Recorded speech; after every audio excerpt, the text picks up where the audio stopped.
The following program is furnished by The Truth About Your Future, LLC. The views expressed do not necessarily reflect the views of this station. This information is education and not financial advice. Consult a financial advisor before investing.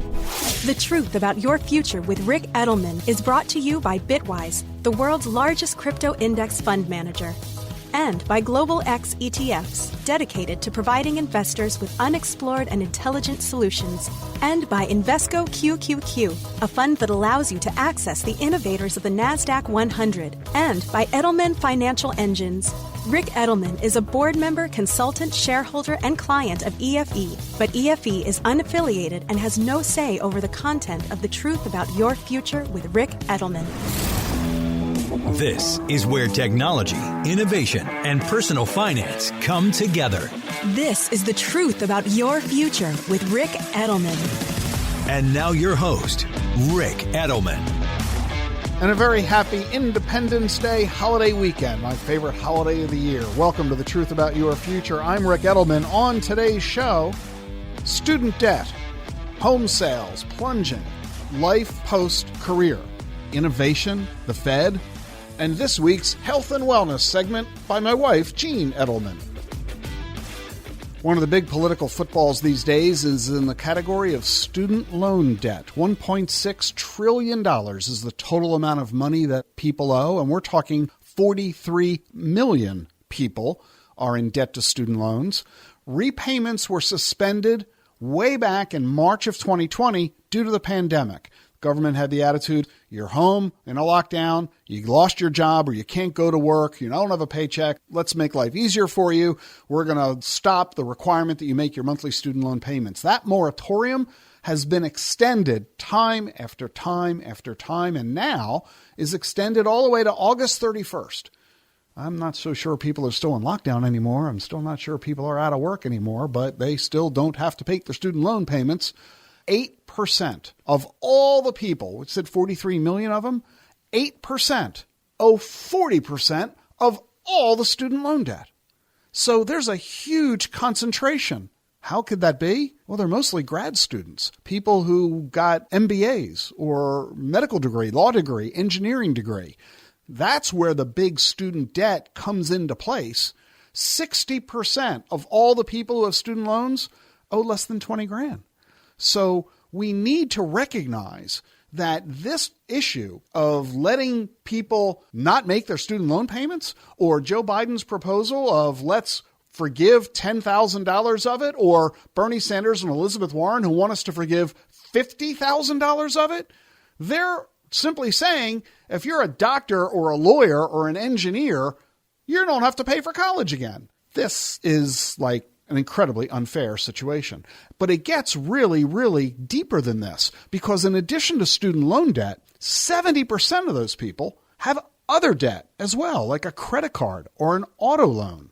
So when the president comes along with a proposal to forgive $10,000, or these other Democrats encouraging him to cancel $50,000 of student loan debt, it's astonishingly unfair. What if you didn't go to college because you couldn't afford it? You're not getting 10 grand from the government. What if you chose to go to a cheaper college so that you could avoid having to get into debt? Other people went to the more expensive college and incurred the debt. You're not going to get any money back, but they will, so they're getting rewarded for their bad economic choice. What if you paid cash to go to college? You were fortunate enough to be well off enough that you were able to do that, or your parents were able to do it for you. You're not getting any money back because you didn't incur a federal student debt. What if you did incur debt, but you've paid it off? Too bad, you're a sucker. You're not getting any money back. What if you got into debt elsewhere? You didn't get a student loan debt, you got a mortgage debt.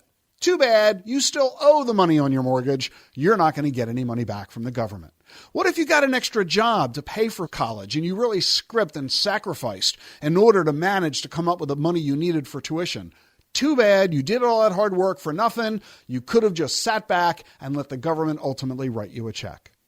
This is why it is so controversial and, quite frankly, astonishing that the government would be sending the very wrong message to Americans everywhere. Oh, and by the way, this whole idea of debt cancellation, it might be illegal. The president might not have the executive authority to just wipe away the student loans.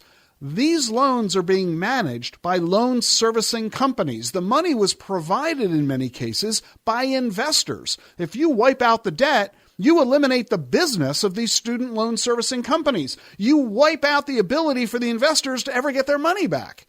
Guess who's going to sue the federal government if the president tries to waive the $10,000 he says he's going to forgive? We're going to have to wait and see. But when you have even the New York Times publishing an editorial saying that canceling student debt is bad policy, if even the New York Times says that, you know that really this is a bad policy. You see, the real issue here isn't the student loan debt. The real issue, if we get right down to it, is the cost of going to college in the first place. That's the problem we need to fix. And by the way, college enrollment is down 5% over the past 3 years. It's down 40% since 2010. People are saying college is too expensive, the debt isn't worth obtaining, and I'm going to figure out how to make money, get a job, build a career without the burden of wasting 6 years and a couple of $100,000 on a degree that isn't serving my best interests. This whole situation has gotten so bizarre, so crazy, that it's even affecting the absurdity levels of being a professor at college. UCLA, one of the most famous colleges in the country, is looking for an assistant adjunct professor. The requirements are that you have a PhD in chemistry or biochemistry, a strong teaching record at the college level, and 3 letters of recommendation. But the job posting also says there is no salary. Yeah, it says, quote, applicants must understand there will be no compensation for this position. UCLA has 26 faculty positions where they make no money. These folks are literally teaching for free. Every college seemingly around this country has faculty that aren't getting paid. I remember when I was teaching at Georgetown University, I was paid $600 per semester. That's pretty much virtually free. $600 for 4 months worth of work. Why would I do that? Why would anybody be willing to work for free?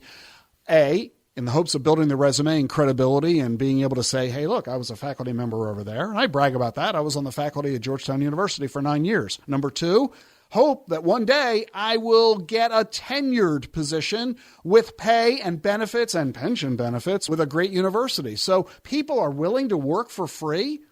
It looks to me like the university system is exploiting these individuals, tricking them, manipulating them into work for free, while at the same time charging higher tuition rates than ever to the students, forcing the students into debt that the government now says, don't worry about it, we're not going to make you pay it off. We have a problem with our higher education system. Forgiving student loan debt is not the problem we need to be solving.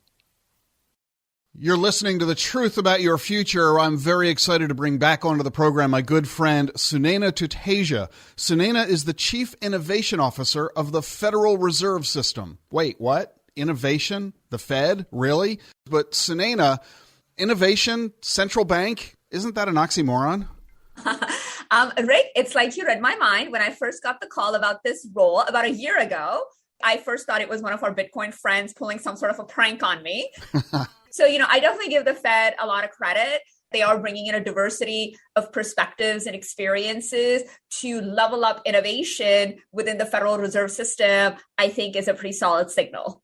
And it's frankly very reassuring because technology is growing at a very aggressive pace, as we know broadly, and within the fintech space. I mean, you and I have been working together for many years, right? We've been on stage together in front of a couple of thousand people. Talk about why the Fed reached out to you to focus on innovation.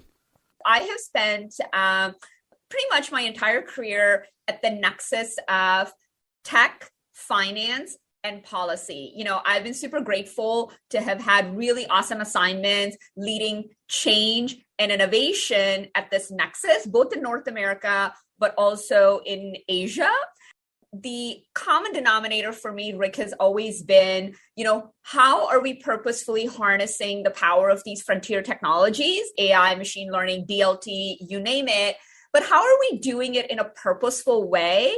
So we're breaking down barriers that still persist in financial systems so that every consumer finds banking, insurance, trading, you name it, both accessible and also approachable. I can see how the word innovation is a scary word for a lot of the career employees at the Federal Reserve. I mean, think about it. The Federal Reserve is the most fundamental basic element of our nation's financial system. And because we're the world's largest economy and the dollar is the currency that is really used globally, we're at the nexus of the entire global economy. So the last thing we want to do is do anything that could create interference or problems in the stability of the global economy. So let's not innovate, because innovation means change, and change means new, and new means we might make mistakes, we might break something. The notion of innovation. And that can raise a lot of fear among folks saying, oh my goodness, might we mess anything up? So what does innovation look like at the Federal Reserve? That's a great premise, and we should never forget the scale, the scope, and the stability that the Federal Reserve brings, not just to U.S. financial systems, but, around the world. Innovation is alive and well. And I make it very clear, innovation does not start and stop with the Chief Innovation Officer. The Federal Reserve System of the United States is a compilation of 12 reserve banks and the Board of Governors in DC. There's lots of great activity happening in advancing innovation, and I am one node in that decentralized network. We'll be back with our conversation with Sunena Sateja, the Chief Innovation Officer of the Federal Reserve, right after this. Stay with us.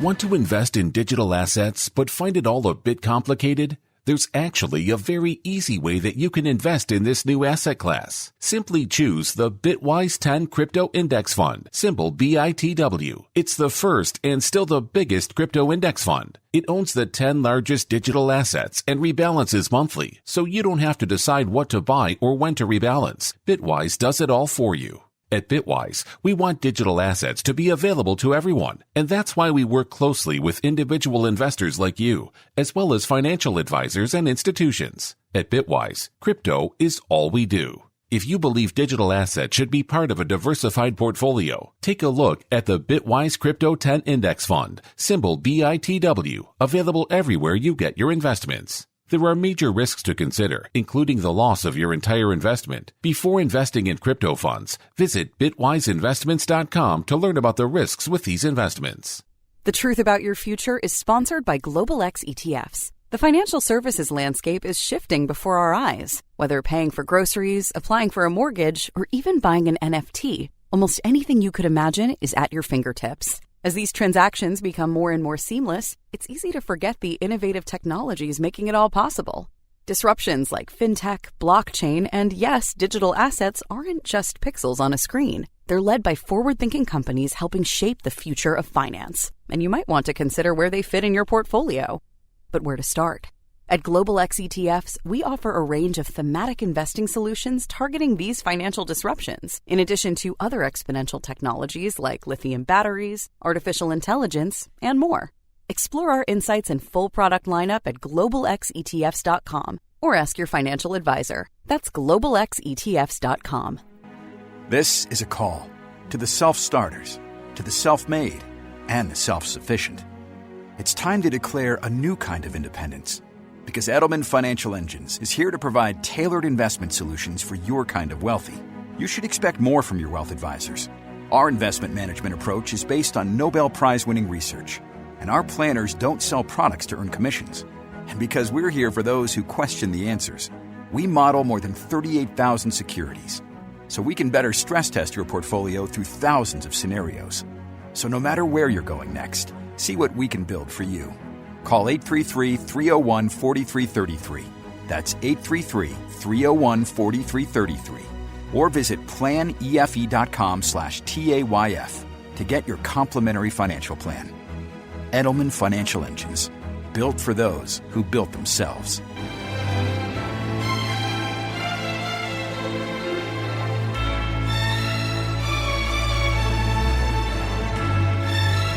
Welcome back. We're talking about innovation at the Federal Reserve with the Chief Innovation Officer, Sunaina Tadeja. Artificial intelligence is one of the most innovative of all technologies. Is the Fed using AI in any way? And if so, how? Yeah, absolutely. AI and machine learning have been technologies that have been deployed within the Fed before my coming in. We're starting to do a lot of work around quantum. Now, quantum, if you look at the S-curve of innovation, is not ready for execution. But as leaders within the Federal Reserve System, it is something that we should be learning and exploring and understanding. And the Fed is uniquely qualified to kind of lean in and explore, experiment, or execute. Can you give me an example of how the Fed might be using artificial intelligence? The Fed employs over 5,000 technologists. We are a massive technology business. Think of all the payment rails that the Fed runs and supports every day. Behind the scenes, there are product leaders, there are technologists, there are developers, there are, Scrum teams that are making sure that we are building, scaling, and operating these systems with efficiency. The Federal Reserve continues to print paper. The U.S. Treasury is continuing to print all the money on paper. Well, we know it's not really paper, but close enough. And we spend a lot of money printing that paper. We spend a lot of money transferring it from bank to bank around the country. We spend a lot of money on security to safeguard all of that money. There aren't too many other businesses that are still operating in that way. We've gone digital everywhere else. And that raises the basic question, why are we not creating a digital dollar and turning money into electronic format like everything else? This is known as a central bank digital currency, CBDC. And this is a big conversation all around the world. Central banks globally are all exploring the idea of launching a digital version of their currency. A couple of them already have, as you know. So tell us about the U.S. central bank. Tell us about the Federal Reserve and its attitude about a CBDC. Are you working on one? Do you think we might eventually see one? And what are the details? It is not a binary answer of should we or shouldn't we. Here's a whole list of questions that we're still grappling with. We are currently in an open comment period, and we are encouraging anybody who would like to share their perspectives, because we are right now, our goal is to take in a diversity of perspectives as we interrogate these questions. So one of the things is read the paper and please, join in the comment period. Google the future of money or the Federal Reserve discussion document, and it will come up. Let me ask you this. I'm going to put you on the spot, and I will provide on your behalf all the disclosures that you are going to want to make sure everybody understands. That I'm going to ask Sunaina for personal conjecture, that she is not speaking on behalf of the Fed, and she is not outlining any official statement on behalf of the Federal Reserve. Okay? With that in mind, you ready for this, Sunaina? Bring it. Assuming everything goes as well, as easy as it could possibly go, and the conclusion is that the Fed does want to launch a CBDC, what's the earliest that a digital dollar could actually be implemented? Oh, man. Thank you for all of those disclosure statements. I appreciate it. This is total conjecture and assumption. I think that 5-year mark seems like a logical starting point, because there's so much that needs to be interrogated, and it's not a unilateral decision by the Fed. I think a lot of folks would assume that this isn't something that'll happen for decades. My point is, I think we need to recognize that digital money is in our future. Yeah, I mean, listen, the future is very exciting. And how often do you get to think about these macro questions and how to maybe shape them? I was around when the internet was going commercial and changed everything in the world. So I think the fact that leaders like you are obsessing about this is pretty cool. You were one of the OGs in the financial planning industry that started talking about Bitcoin and crypto when it was not fashionable, right? I was taking on significant career risk where I got yelled out of and laughed out of plenty of board of directors and senior leader meetings trying to say, hey, there's something happening here and we need to be thinking about it and doing something with it. And I think people are starting to figure out what are those killer apps that are going to come out of this technology and ecosystem. So I find that one of the most encouraging signals. If digital money is in our future in some fashion, some form, or what have you, should consumers fear that? Is that scary or is it exciting? I think it's always a little bit of both with any new technology. Oftentimes when you're leading innovation, the question you get so used to getting asked is, well, what is the risk of doing this? But there's a follow-up question I always also ask, which is, what is the risk of not doing it? Right? And we have to have that honest conversation. And it's our job to manage, mitigate, minimize those risks. But then we also have to talk about what is the risk if we don't drive this change, right? When the iPhone first came out, it was so we could play Candy Crush, right? Nobody thought that this would be the device on which we would be running our personal and professional lives. And if you suggested that, people would be like, what are you talking about? So I obsess about what is the next generation of consumers? What behaviors and expectations are they growing up with? Because they're going to have needs that we have to meet if we are going to be relevant. Any business of any stripe. That is Sunaina Tuteja, the Chief Innovation Officer of the Federal Reserve, here on The Truth About Your Future. Sunaina, thanks so much for joining us on the program today. Thank you for the opportunity, Rick. If you would like to comment on the Fed's efforts to investigate a central bank digital currency, just Google the future of money, and you'll be able to make your comments that the Fed staff will read. Just Google the future of money. Do you want to understand crypto, blockchain, Bitcoin, other digital assets? Join me for my new master class on crypto. It's free. Sign up now for The Truth About Crypto. Learn more at thetruthayf.com. Stay with us for more here on The Truth About Your Future.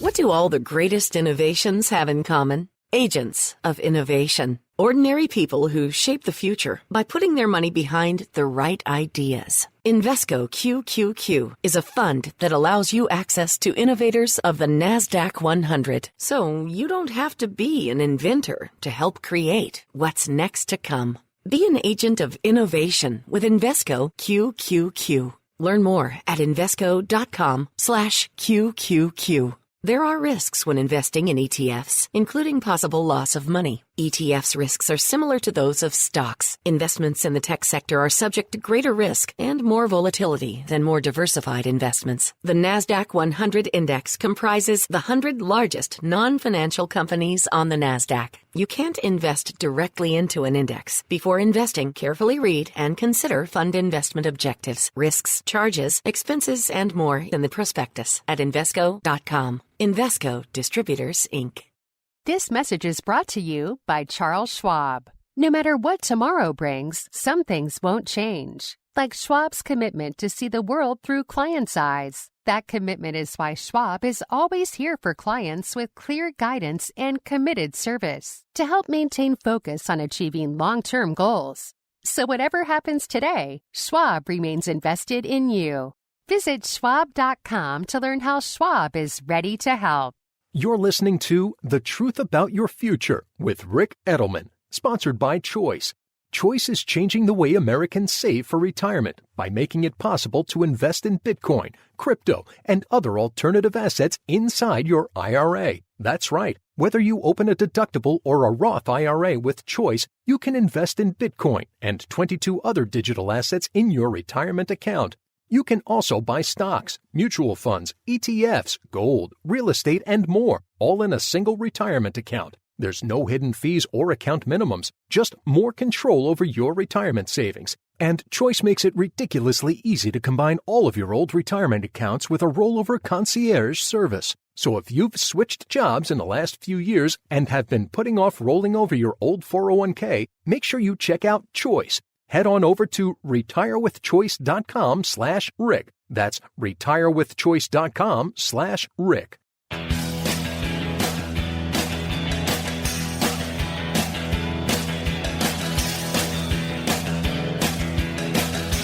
Welcome back. The Truth About Your Future continues. We've seen a tumultuous period over the past 6-9 months, haven't we? The stock market has been dropping double digits. The bond market's falling even more. Crypto has been crashing. The one saving grace in all of this has been real estate. Real estate prices have continued to rise. They've been up double digits over the past couple of years, but it now looks like the real estate party is over, and that has a lot of folks much worried about the implication for the stock market. New home sales have been plunging. The number of homes sold in March down 17% from a year ago. April down 28%. Robert Dietz, the chief economist for the National Association of Home Builders, calls this a, quote, clear recession warning. Median sale price of houses is now $450,000. That's 20% higher than a year ago. Meanwhile, the 30-year mortgage fixed rate is over 5%. That's twice as high as a year ago. This has created an unsustainable situation, very reminiscent of 2007. We need to understand that the ability for home prices to stay where they are is all based on the ability of buyers to afford them. But think about it. If that house is now 20% more than it was a year ago, and the mortgage cost is double a year ago, you do the math, and what it means is that your monthly mortgage for a home buyer today is paying 50% more per month in a monthly payment than they were paying just a year ago. Would you be able to afford a 50% increase in your mortgage payment? I don't think so. Not too many people could. And that means people who were trying to buy a home a year ago are now finding themselves outpriced. The home is now unaffordable. How do we make the home affordable? Well, it's easy. Double your income. Well, that's not going to happen. Cut the mortgage cost in half. That's not going to happen. Or lower the price of the house. And that is what is likely to occur next. We've seen a dramatic decline in the stock market, the bond market, the crypto market. The real estate market is next. You need to pay attention to this. If you're thinking of selling your house, get on with it and sell it before the price declines occur. And if you're thinking of buying a house, you might want to wait a little while because it's highly likely that in 6 months or 12 months, home prices could be dramatically lower than they are today. We're already beginning to see a big drop in mortgage demand. It's the lowest level in 22 years. The demand for refinancing is down 75%. Makes perfect sense. People refinanced when interest rates were low, and now that interest rates are rising, well, people are not refinancing anymore. So we need to recognize, keep in mind, that the number one impact on the nation's economy is real estate. So goes real estate, so goes the economy. Because if people aren't buying and selling houses, it means people aren't moving. And if you're not moving, you're not buying new furniture. You're not buying new appliances and television sets. You're not hiring a new plumber or a doctor or a dentist or a barber. And as a result, you see a slowdown in the overall economy merely because you stayed put in your house. We need to recognize that real estate prices have not yet begun to come down. Many are widely expecting a crash in real estate prices, just as we've seen dramatic reductions in the stock, bond, and crypto markets. I'm not trying to scare you. I'm trying to prepare you. If you see it coming, you can anticipate, you can protect yourself, you can adjust your portfolio, your spending, your plans accordingly. That's a whole lot better than being shocked and surprised. By the way, just to illustrate how radically different the real estate market is today than 10 years ago, let alone 100 years ago, let's look at Atlanta. Where does Atlanta's number one real estate broker live? Well, that's a kind of a silly question. The top real estate broker in Atlanta obviously lives in Atlanta.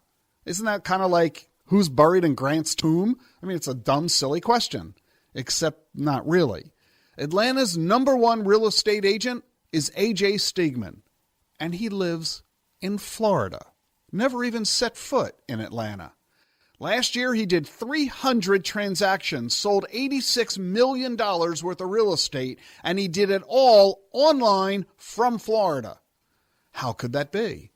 He uses software to buy single-family homes for institutional investors who then rent those homes out. These institutional investors, we're talking about private equity companies, institutional investors like hedge funds and pension funds and endowments. They're buying homes by the barrel. They're not buying one house like you would. They're buying hundreds of houses, entire communities. And all they need is a software algorithm to tell them which of these houses is fairly priced that can allow them to rent them out for good rental income. This is a total change in the way real estate has traditionally been done. In fact, so much so that many cities are now banning institutional purchases of real estate because it's pricing out of the market local homeowner wannabes who now find themselves renting houses they otherwise would have preferred to have bought. But because these institutional investors have so much money at their disposal, they're scarfing up entire communities, raising prices along the way.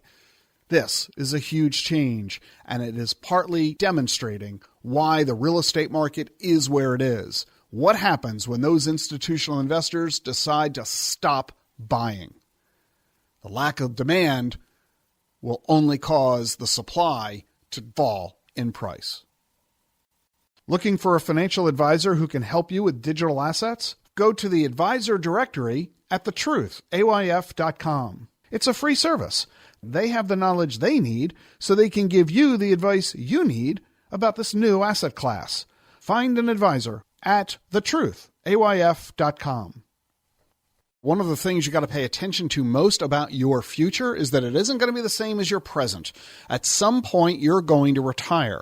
Then what? This is amazing. We spend so much energy, effort, resources, time to helping babies and young children figure out their future. Look at all the time and effort parents spend on getting kids into school, preparing them for careers. Make sure you get good grades so you can get into a good college. Make sure you choose the right college. Make sure you choose a good degree field. And then we enter that field. We spend 40 years working, and here we are. Now what? Too often, people don't spend any thought at all about life post-career. And so I'm really happy to provide you with a great case study. Someone who's doing it really, really well, figured it all out, and a good friend of mine as well. Beth London, welcome to the program. How are you, Beth? I'm good. Thanks for having me, Rick. Beth is a financial planner with Edelman Financial Engines, been with the firm for a long time, and now getting ready to retire and embark on your next chapter in your life, right? Right, and very excited, hoping it's going to be the best chapter. So let's talk about this transition. You haven't yet left Edelman Financial Engines. You'll be doing that toward the end of this year. And you've been a financial planner for how many years? 30 years? Yeah, over 30 years. With more than a decade at Edelman Financial, where, of course, you and I worked together very closely for a long time. And talk about your thought process of, at one point, I'm going to stop being a financial planner. Just talk about when you began thinking about that and how that all came about. Yeah, I think I always had in the back of my mind that retirement was not going to be just sitting on a beach in Florida. I wanted more. And I still do love what I do. But you had mentioned at one point, you want to position yourself where work is optional, that if an opportunity comes up or your life circumstances change, you want to be prepared to move with it. So I took that to heart a long time ago and just kind of followed through on that thought process. And I always loved real estate, loved design, and had an opportunity to get involved. So everything just kind of fell in place. To be perfectly honest, thanks to you and Jean, you had always instilled be prepared for the future. And Jean had always instilled follow your heart, listen to your intuition, and kind of let that be the guiding force. So yeah, it all came together and I'm very excited. So talk about staging. You're talking about helping people sell their residential real estate. It's very similar to financial planning, and it's helping people get the opportunity to get a higher return on their investment. And so it's a matter of positioning the property, turning it from a house to a home, which, just like financial planning, it's extremely sensitive. You're dealing with people that have their family portraits on the wall that they can't envision taking down. But you're also, on the flip side, want the buyer to see it as their home, their opportunity for a future. So it's kind of transitioning the house so that it's more marketable, it's more desirable. It involves painting, light fixtures, rearranging furniture, in many, many cases, decluttering, and just redesigning the house. So I'm assuming that starting this as a brand new business, you've got the expenses associated with doing that. You're not going to have the income immediately that, or even ever, that you had as a financial planner. Tell me how that factored into your thought process. I did it over time. It didn't happen overnight. So it was kind of a process, and my intention is not to do this full time. Looking to do it on a more flexible schedule. So I do have more time for other interests that I'm looking to pursue in retirement.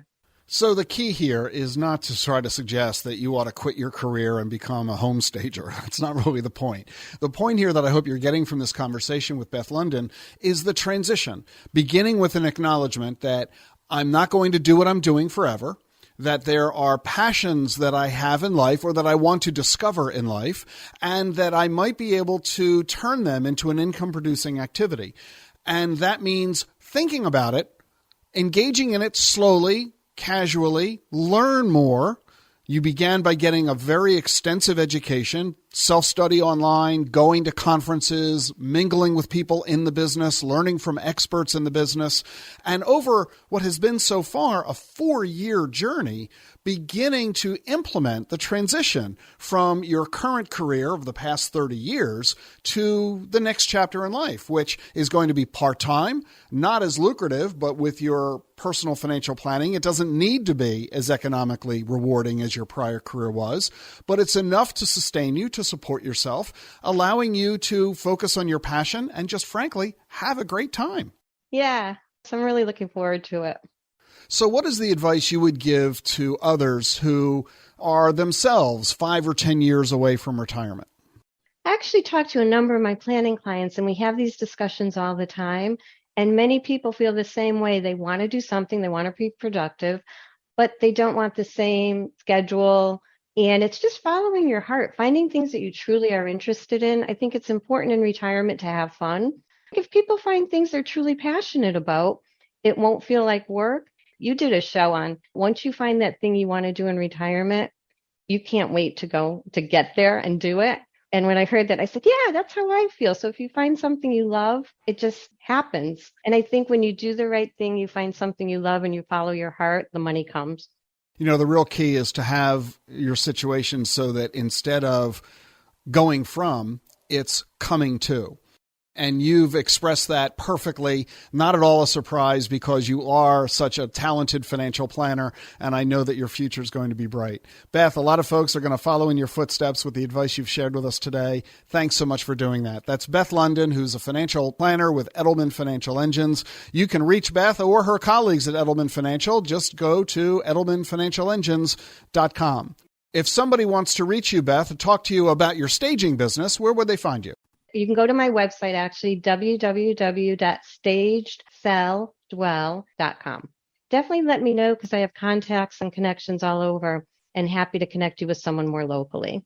www.stagedselldwell.com. Beth, thanks so much for joining us today. Thanks, Rick. It's great to see you and great to be here. Stay with us for more here on The Truth About Your Future.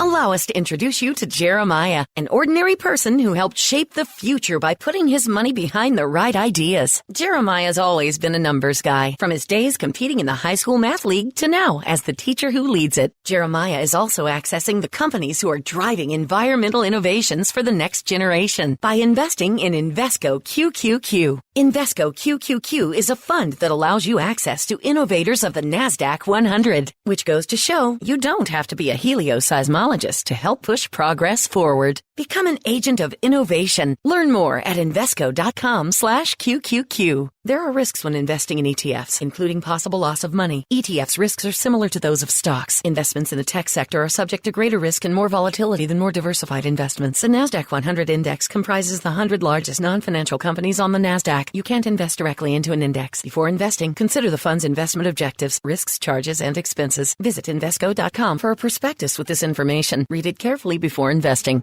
Meet Schwab Intelligent Income, a simple, modern way to pay yourself from your portfolio. Overcome the complexity of income needs in retirement with automated tax-smart withdrawals that you can start, stop, or adjust at any time without penalty. Plus, ongoing monitoring so you'll always know where you stand. And since lower fees means more money for you to invest, you pay no advisory fee. Available with Schwab Intelligent Portfolios. Visit schwab.com/intelligent income, a modern approach to wealth management. Want to invest in digital assets but find it all a bit complicated? There's actually a very easy way that you can invest in this new asset class. Simply choose the Bitwise 10 Crypto Index Fund, symbol BITW. It's the first and still the biggest crypto index fund. It owns the 10 largest digital assets and rebalances monthly, so you don't have to decide what to buy or when to rebalance. Bitwise does it all for you. At Bitwise, we want digital assets to be available to everyone, and that's why we work closely with individual investors like you,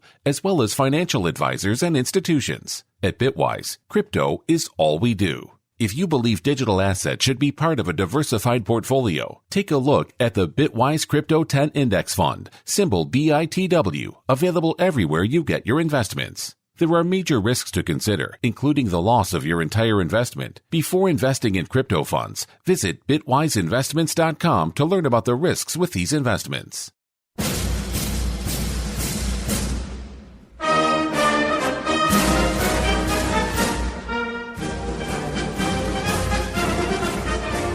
Thanks for being with me here on The Truth About Your Future. Rick Edelman here.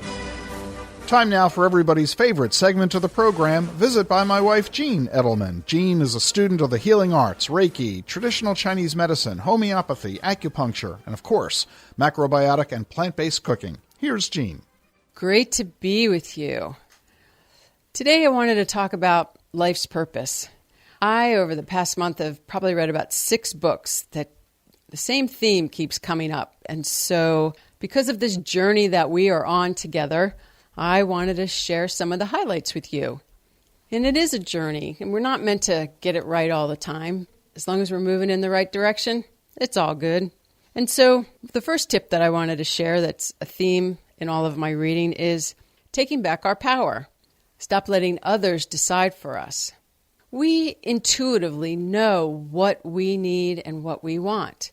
And I think life's journey is about learning to find our voice and to communicate that in a productive way. Very important. 2, forgiving ourselves and forgiving others. I think we are so hard on ourselves. We'll make a mistake and we relive it a million times. As I've shared before, it's time to let that go, learn from it, improve, and move on, and don't hold on to it. And then as far as forgiving others, that is so healthy because it takes too much energy to hold on to that. So let it go. The third one is to be more self-aware. When we're authentic, when we are our true selves, we shine and others love to be around us. 4th is to learn to say no and to mean it. I think a lot of times obligations come up and we feel like we have to say yes. But if it doesn't resonate, if it's not something that's important to us, we should say no. And we also need to say yes when we mean it, when we want to engage in something, when something is really going to bring us some joy. The 5th is to let go of relationships that don't support us. Life is about change. We are not the same person we were in our 20s and 30s. And as we change, the people in our lives will change. And so it is healthy and it's okay to let some of those relationships go. The 6th is to walk away from negativity and abusive situations. We need to love ourselves enough to know when enough is enough and to choose a different path. 7 is to experience joy. When we put our feet on the ground every morning, let's set the intention that we are going to look for joy and find joy and have joy in our life every day and have the courage to make those changes. 8, I think this is a big one. Allow others the freedom to be themselves. We're not the boss. We're only the boss of us. It takes too much energy to try to change others into what we think they should be. It's so healthy to stop judging and projecting ourselves onto others. That takes too much energy. Just stay in our own bubble. We know ourselves. We intuitively know ourselves. Just be who we are and how we need to be. 9 is to develop and express kindness and compassion and put ourselves in others' shoes. Having that perspective is just naturally our hearts will open up to everyone. 10 is wabi-sabi. Wabi-sabi is a Japanese philosophy. It basically means nothing is meant to be perfect, complete, or forever. 11 is it's okay to be selfish and have self-care. We come first. We've got to take care of ourselves. 12 is we're a work in progress. We're doing the best we can do. Just lighten up. Put a smile on our face. Let it float by. It's all eventually going to work out. And so my word of the week is journey. The J is for joy. Joy in the fact that we get to start over each minute, each hour, each day. We get a new outlook on life. The O is to be open-minded. Willingness to try new things. It's when we get bogged down and so locked in that the world doesn't seem kind, wonderful, and exciting. But when we're open-minded and open-hearted, anything is possible.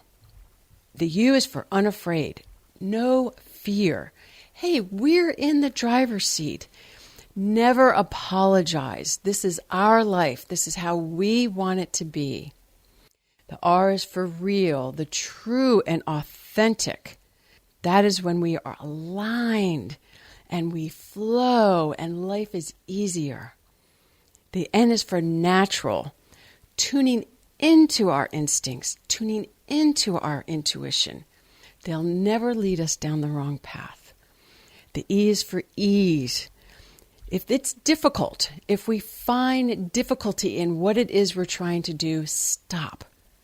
Find an easier way, because then that's the path we're supposed to take. And Y is for yes. Look for the opportunities. Look for the change. Look for the best aspect of ourselves. Have a great week, everyone. If you're enjoying Jean's Words of the Week, you can get a list of them and all of her segments at thetruth.ayf.com.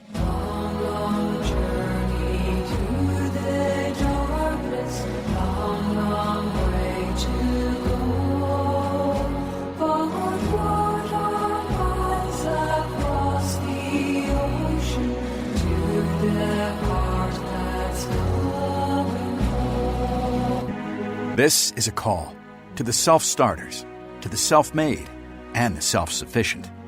It's time to declare a new kind of independence, because Edelman Financial Engines is here to provide tailored investment solutions for your kind of wealthy. You should expect more from your wealth advisors. Our investment management approach is based on Nobel Prize-winning research, and our planners don't sell products to earn commissions. And because we're here for those who question the answers, we model more than 38,000 securities, so we can better stress test your portfolio through thousands of scenarios. So no matter where you're going next, see what we can build for you. Call 833-301-4333. That's 833-301-4333. Or visit planefe.com/TAYF to get your complimentary financial plan. Edelman Financial Engines, built for those who built themselves. The Truth About Your Future is sponsored by Global X ETFs. Listeners to this show tune in every week to hear Rick Edelman and his guests talk about the personal finance topics that matter most. And if you're retired, or soon will be, you're no doubt listening for Rick's thoughts on retirement security and longevity. At Global X ETFs, we understand you may also be interested in opportunities to generate income, with interest rates still near historic lows despite an inflationary environment. Our approach to this challenge looks beyond what you might have considered, using asset classes that include MLPs, REITs, preferreds, and dividend-paying stocks. We have been managing these types of income-oriented strategies for more than a decade, with solutions suited to a range of portfolio objectives. Explore our full range of ETFs, research and insights, and more at globalxetfs.com, or speak with your financial advisor to learn more. Well, that's all the time we've got on The Truth About Your Future this weekend. Remember, sign up for my new master classes, The Truth About Crypto. It'll teach you in under 2 hours everything you've always wondered about what is blockchain and digital assets. It's free, available to you anytime at thetruthayf.com. See you next week. Bye-bye. Bye-bye. Bye-bye. I'm sorry, what? What part didn't you understand? The buh or the bye? Bye-bye.